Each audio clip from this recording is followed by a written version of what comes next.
Durante años habíamos tratado de conseguir que alguien se atreva a denunciar la forma en que se robaba en las aduanas. Se hacían declaraciones generales, que existe corrupción, que se le roba la mitad de lo que debe entrar al fisco y al presupuesto nacional, pero nadie se atrevía a decir cómo era que funcionaba la extorsión y la coima a los comerciantes, a los importadores y al pueblo. Por lo tanto, nosotros recibimos y felicitamos a un ciudadano llamado Ramón Arias, quien estuvo en las aduanas, comenzó a trabajar y según su testimonio se enteró de cómo era esta porquería de lo que sucedía en las aduanas de la ciudad de Guayaquil. Y él ha tenido la valentía, por lo que nosotros pedimos que se le dé la protección necesaria a este ciudadano, porque es el primero, ya que hemos recibido una gran cantidad de documentos, pero casi siempre nadie se atreve a dar la cara.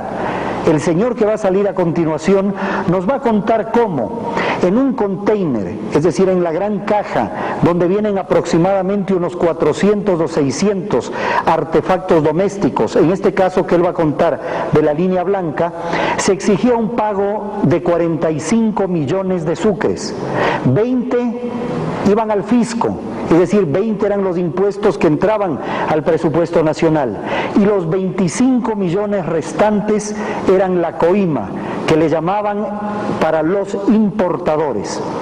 Pongan atención a este reportaje para saber cómo funcionaban hasta hace pocos días, esperamos todos, el sistema de las aduanas. Y en ciertos casos. Ramón Arias, en su trabajo como vistaforador en las aduanas de Guayaquil, consultó a las anteriores autoridades cómo se debía hacer la liquidación de los aranceles, según las nuevas normativas, y esto fue lo que le respondió el asesor técnico del administrador de aduanas. Un contenedor de 40 pies de las licuadoras, lavadoras, ladoras, refrigeradoras, línea blanca, debía de pagarse 45 millones de acuerdo a esto que lo llamaban parámetros de la aduana.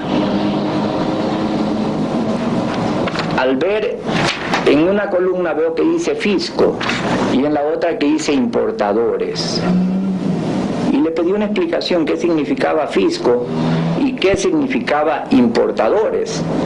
Y el señor Matute, asesor técnico del administrador de aduanas, Javier Aguirre, me supo decir lo siguiente: 20 millones al fisco y el saldo. Entonces me hizo un desglose y a grosso modo me indicaba que 6 millones eran para el administrador de aduanas, que 5 millones eran para las Fuerzas Armadas. ¿Cómo puede ser? ¿Y por qué le vamos a dar a las Fuerzas Armadas y al administrador? ¿Me van a dar recibo de esto? Dice, no, es que si quiere que te aceptemos estos parámetros, tienes que pagar esto por izquierda y esto por derecha. ¿Y quién más iba? Entonces ahí iba. Digo, bueno, y barájamela más despacio, ¿cómo es esto? No me gustó el procedimiento que me planteó. Entonces decían 5 millones, 6 millones para el administrador, 5 para la salida de las Fuerzas Armadas. A la verificadora hay que darle 3 millones que se le paga por derecha y 3 millones por izquierda. 2 millones al departamento de comprobación, 1 millón al departamento de valoración y 5 millones que supuestamente tenía que ganarse el despachador. Todo eso sumaba alrededor de 45 millones de sucres. Por ejemplo, aquí dice, de acuerdo a esto, que fue publicado por ellos y entregado a los importadores como circular. Y esto lo conocen todos los importadores del Ecuador. Toda la empresa privada del Ecuador conoce de esto. O sea que esto hay testimonio público. Y pido a la ciudadanía que una acción pública para que reconozca que hubo esta distorsión. Pongamos un ejemplo. Pongamos un ejemplo. Por ejemplo, indica el título, línea blanca, 20 fisco. Esto para la obra pública. Y esto, importadores. Aquí dice la palabra importadores, pero esto no es verdad. Esto, en vez de ser importadores, habría que tachar importadores y poner ladrones.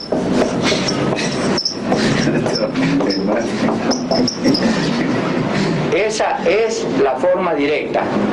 Y esta es la forma como se repartían, según la denuncia, las coimas para la introducción de un contenedor de 40 pies de línea blanca. 6 millones de sucres para el administrador de aduanas, 5 millones, según dicen, para las Fuerzas Armadas, 6 millones para las verificadoras, 2 millones para la comprobación, 1 millón para el personal de valoración, 5 millones para el despachador de aduanas, en total 25 millones de sucres, además de los que se paga al fisco. Entonces yo le recibí la hoja y les indiqué a los señores importadores que yo en este juego no entro. Porque esto era una corrupción, donde incluso se tomaban el nombre hasta de las Fuerzas Armadas. ¿Y qué pasó? ¿Qué pasó? Que quedamos ahí, no pudimos hacer nada. Ahí quedamos en lo hablado y quedó esta documentación. O sea que usted ya no volvió a realizar ningún acto en la aduana. ¿Cómo vamos a hacer negocios de esa manera? Donde lo que se plantea es un ilícito. ¿Por qué va a pagar 45 si ya le pagó al Estado su legítimo derecho? ¿Por qué tiene que regalar y ser tan generoso en pagar más del 100% de un aforo? Entonces, ¿cómo lo encubrían? ¿A cuenta de qué? ¿A cuenta de qué? A cuenta que desglosaban que había que repartirse un billete entre todos los corruptos del circuito que estaban ahí integrados. Porque donde se maneja dinero